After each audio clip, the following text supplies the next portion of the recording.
오늘 새해 맞이 예배는 하나님이 주신 첫 시간에 우리의 첫 마음을 드리며 첫 헌신을 드리는 시간입니다. 하나님께서 우리에게 새해를 주시고 우리에게 무슨 말씀을 하고 싶어 하실까? 그런 마음으로 본문을 묵상하다가 이 말씀이 마음에 다가왔어요. 일어나라, 함께 가자, 함께 가자. 우리 주님께서 오늘 여러분들에게 꼭 하시고 싶은 말씀, 그 말씀이 있다고 하면 바로 이 말씀 아니실까, 그런 생각이 들었어요. 더불어서 제가 오래전에 읽었던 책 속에 있던 글귀가 하나 마음에 떠올랐습니다. 제가 우리 신년 집회, 새봄맞이 집회를 할 때 했던 이야기인데 이런 이야기예요. 하나님이 원하시는 크리스찬은 1등이 되기보다는 1등급이 되는 사람, 최고가 되기보다는 최선을 다하는 사람, 천재이기보다는 천사와 같은 사람을 하나님이 찾으시고 하나님은 우리들이 그렇게 되기를 바라신다. 여러분, 이 세상이 혼란해지고 세상이 온갖 어려움에 빠지는 것은 모두가 1등이 되려고 할 때, 상대방을 짓밟고 내가 올라서려고 할 때 세상의 문제가 시작이 돼요. 최선을 다하는 것이 아니라 최고가 되기 위하여 끝없는 경쟁에 내몰릴 때, 최고가 된 사람도 문제지만 최고가 되지 못한 사람도 마음의 병을 앓게 돼요. 하나님이 우리에게 원하시는 것은 최고가 아니에요. 최선을 다하는 거예요. 여러분, 이 세상이 이렇게 혼란해지는 것은 천재들이 너무 많아 그래요. 머리 좋은 사람들이 세상을 얼마나 혼란에 빠뜨리는지 몰라요. 하나님께서 만약에 세상 살아가는 비결이 천재에 있다고 하면 하나님은 크리스찬들을 전부 IQ 200 이상 천재로 만들어 세상에 보내셨을 거예요. 근데 그렇게 하지 않은 까닭은 천재가 아니어도 좋다는 거예요. 그러나 천사가 되어라. 하나님이 우리에게 원하시는 것은 따뜻한 마음을 가진 천사가 되는 거예요. 지금까지 여러분들이 어떤 삶의 논리와 내 마음의 다짐을 가지고 살았는지 저는 모르겠어요. 그러나 하나님이 주신 2024년 새해부터는 달라져야 되겠다.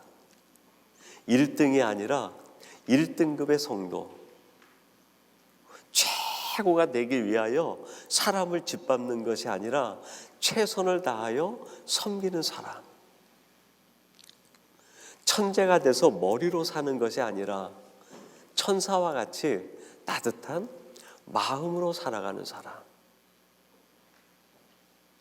우리 중앙교회 모든 성도들은 이런 성도들이 되면 너무 좋겠어요. 그렇게 되기 위해선 한 가지가 필요해요. 그게 뭘까요? 주님과의 동행이 필요합니다. 하나님과 함께 하는 게 필요해요. 오늘 본문 제가 다시 한번 읽어드릴게요. 일어나라, 함께 가자. 보라, 나를 파는 자가 가까이 왔느니라. 주님께서 겟세마네 동산에서 기도하시고 마지막에 제자들에게 하시는 말씀이에요. 주님은 아셨어요. 예수님을 잡기 위하여 제사장의 무리들이 군사를 끌고 오는 것을 아셨어요. 그래서 주님께서 제자들을 깨우면서 동산에 내려가며 말씀하십니다. 일어나라, 나와 함께 가자. 나를 파는 자가 가까이 왔다. 예수님이 지금 팔려가게 된 거예요. 예수님이 고난에 직면하게 된 겁니다. 그 순간에 예수님께서 제자들에게 함께 가자 말씀하셨을 때 예수님의 마음은 어떤 마음이 먼저 있었을까요? 예수님은 그 순간에 하나님과 함께 했던 거예요. 하나님과 함께 하니까 자기를 팔기 위하여 칼과 뭉치를 들고 오는 사람이 두렵지가 않은 거예요. 앞으로 예수님이 당해야 되는 고난이 두렵지가 않은 거예요. 어떤 일이 펼쳐질지 모르지만 십자가라고 하는 그 무서운 사건이 앞에 있는데 그게 두렵지가 않았어요. 하나님과 함께하는 사람이 누리는 능력입니다. 2024년 우리에게 어떤 일이 펼쳐질지 몰라요. 그러나 한 가지는 제가 확실히 압니다. 하나님과 함께하면 우리 앞에 어떤 일이 펼쳐지든 우리는 두렵지 않아요. 당당하게 살아갈 수 있어요. 그래서 주님께서 지금 제자들에게 나와 함께 가자, 나와 동행하지 않겠니 요청하시는 거예요. 그러면 하나님과의 동행, 주님과 동행하려면 무엇이 필요할까요? 세 가지 조건이 맞아야 돼요. 첫째는 방향이 같아야 돼요. 오늘 본문 46절 함께 가자 그랬어요. 주님께서. 지금 주님이 가시는 길이 어디예요? 십자가의 길이에요. 십자가의 길. 쉽고 편한 길이 아니라 가야만 되는 길이에요. 내가 가고 싶은 길이 아니라 가야만 되는 길. 여러분, 목사인 제가 하고 싶은 길을 가기 위하여 하나님이 나를 목사로 만드신 게 아니에요.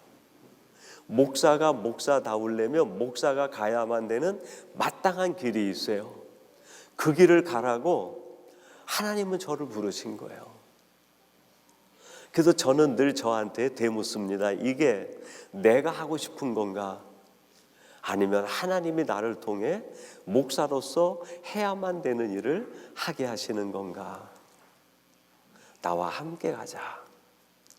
내가 하고 싶은 것이 아니라 해야만 되는 일, 내가 가고 싶은 곳이 아니라 가야만 되는 길, 그 길을 가자는 거예요.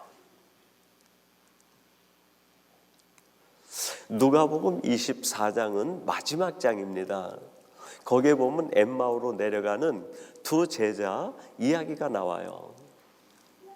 근데 이 제자들이 예수님이 승천하시기 전에 부탁하신 말씀이 있었어요. 그게 뭐죠? 너희들은 어디를 떠나지 말고 예루살렘을 떠나지 말고 내가 너희들에게 가르쳐 분부한 것을 지키라. 하나님의 약속하신 성령이 올 때까지 기다리라.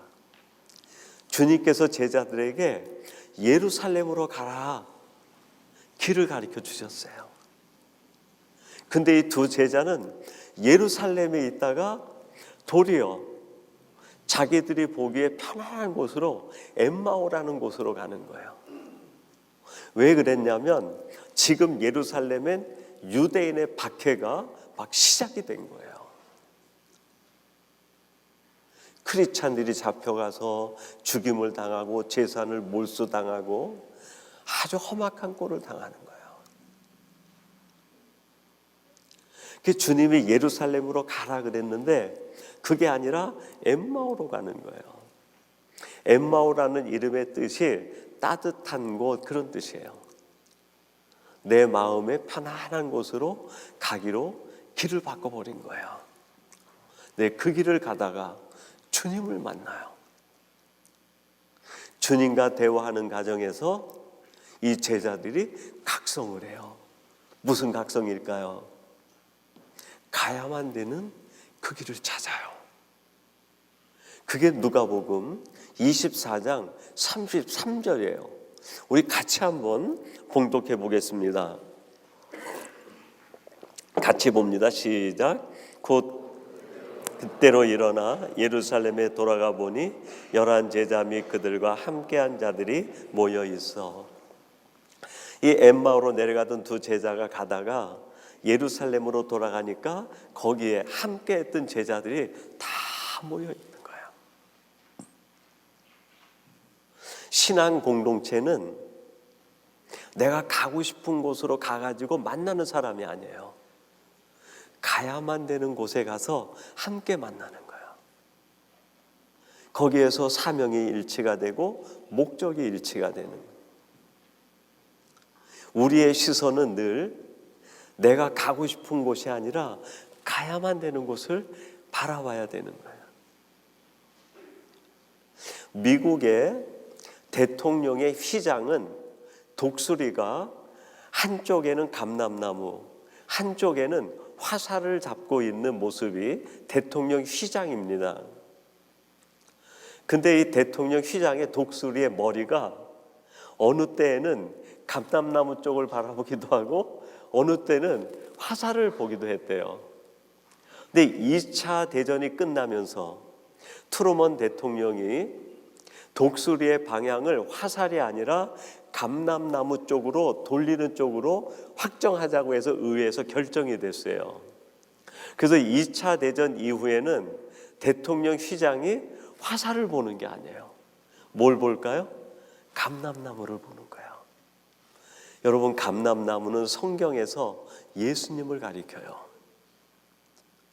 트루먼 대통령이 감람나무를 바라보자 한 것은 이 민족이 예수님을 바라봐야 산다는 거예요. 여러분, 우리의 살 길은 주님을 바라보는 길밖에 없어요. 그때부터 동행이 시작이 되는 거예요. 두 번째 동행이 완전해지려면 두 번째 조건이 이루어져야 되는데 그것은 방법이 같아야 됩니다. 마태복음 7장 21절에 이런 말씀이 나와요. 나더러 주여 주여 하는 자마다 다 천국에 들어갈 것이 아니요 다만 하늘에 계신 내 아버지의 뜻대로 행하는 자라야 들어가리라. 주여 주여 한다고 해서 다 천국에 가는 게 아니라는 거예요. 그의 뜻이 하나님의 뜻에 일치가 돼야 된다. 방법이 똑같아요. 동행이 시작되는 거예요. 사무엘하 6장에 보면 다윗이 이스라엘의 왕이 된 뒤에 가장 심혈을 기울여서 국책 사업 하나를 합니다. 그게 뭐냐면 아비나답 집에 있었던 하나님의 언약궤를 예루살렘으로 모셔오는 일이에요. 많은 준비 끝에 우사와 아요라고 하는 제사장의 아들 둘이 선봉장이 돼가지고 그 언약궤를 예루살렘으로 옮겨옵니다. 근데 옮겨오는 방법이 어땠어요? 수레를 만들어가지고 달구지를 만들어가지고 소가 끌게 하고 그 위에 언약궤를 얹은 거예요. 어떻게 보면 편리한 방법일 수 있어요. 근데 하나님의 언약궤는 운반하는 법이 정해져 있었어요. 하나님의 언약궤는 조각나무에 금태를 둘러서 그것으로 언약궤 네 규탱에 꿰가지고 제사장이 4명이서 서로 들고 운반하게 돼 있는 거예요. 수레에 실는 게 아니에요. 수레에 실는 것은 블레셋 방법이고 이방인의 방법이에요. 성경 역사 전부를 봐도 이스라엘은 수레가 없어요. 수레가. 근데 우사와 아요가 수레를 이어서 그 위에 언약궤를 올려놓고 운반하려고 하다 소가 뛰니까 언약궤가 미끄러 떨어지려고 하니까 급히 가서 손을 대다가 참변을 당해요. 방향이 같아도 방법이 틀리면 문제가 생기는 거예요. 고린도전서 4장 6절에 이렇게 말씀합니다. 형제들아, 내가 너희를 위하여 이 일에 나와 아블로를 들어서 본을 보였으니 이는 너희로 하여금 기록된 말씀 밖으로 넘어가지 말라 한 것을 우리에게서 배워 서로 대적하여 교만한 마음을 가지지 말게 하려 함이라. 기록된 말씀 밖으로 넘어가지 말라. 하나님이 우리에게 주신 방법은 말씀대로의 방법이에요. 말씀대로의 방법.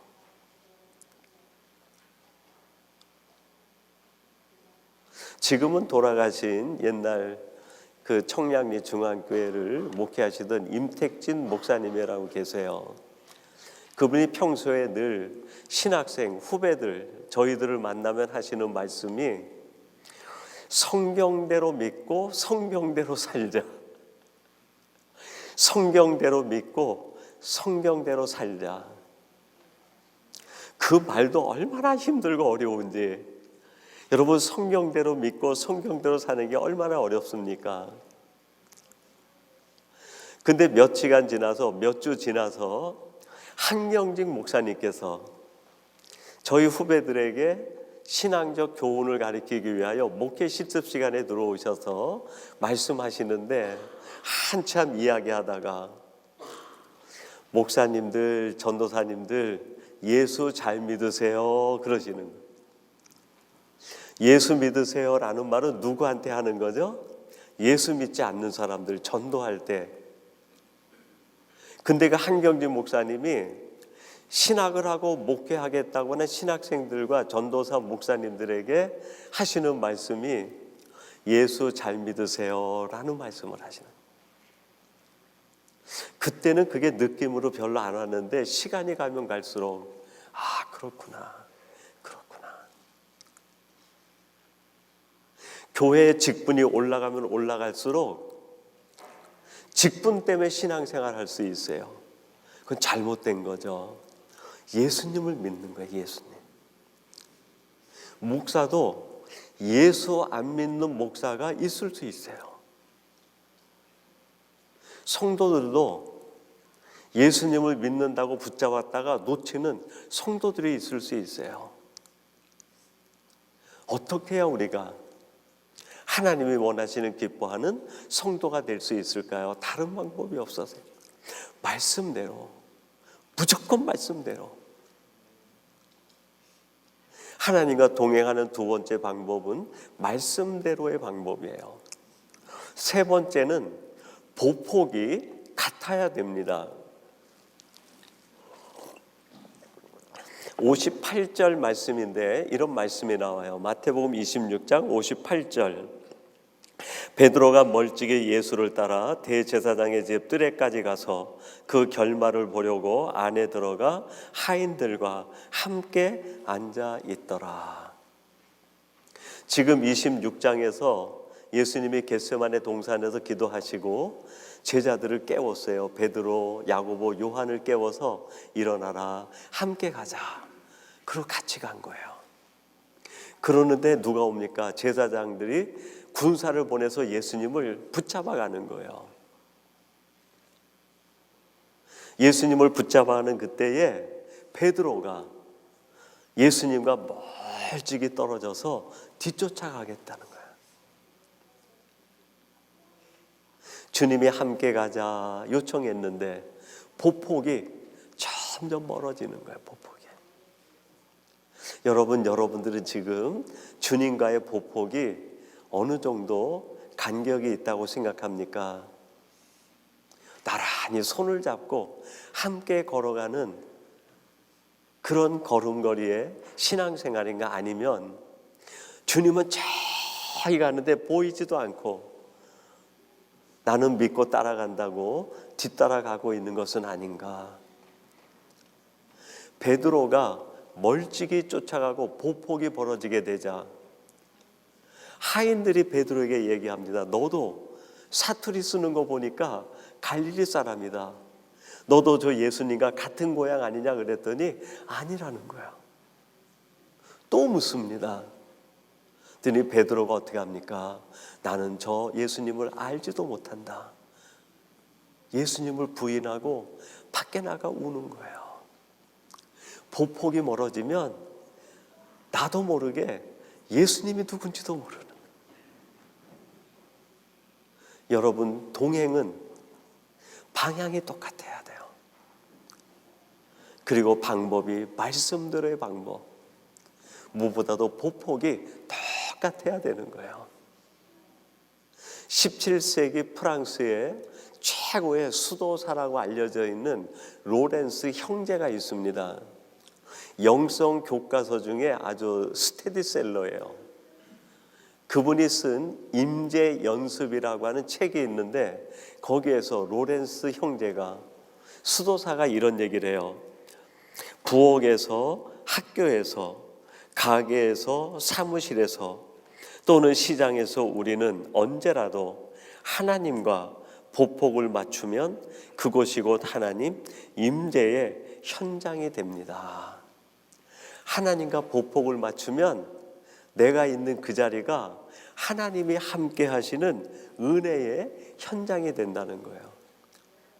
학교든 직장이든 길거리든 시장이든 내가 무엇을 하든 어느 곳에 있든 장소가 문제가 되지 않는다는 거예요.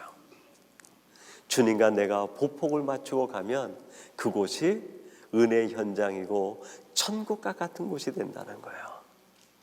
사랑하는 성도 여러분, 하나님이 우리에게 2024년 새해를 선물로 주셨어요. 깨끗한 도화지를 주신 거예요. 그 도화지에 우리는 이제 매일매일 그림을 그려갈 겁니다.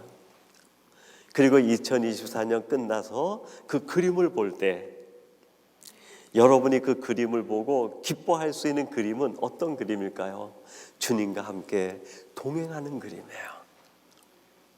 우리 중앙교회 성도님들이 2024년 힘들고 어려운 일을 만난다 할지라도 그것 때문에 방향과 길을 잃지 마시고 오직 주님과 동행함으로 이 기쁨과 행복이 여러분에게 충만하기를 간절히 바랍니다.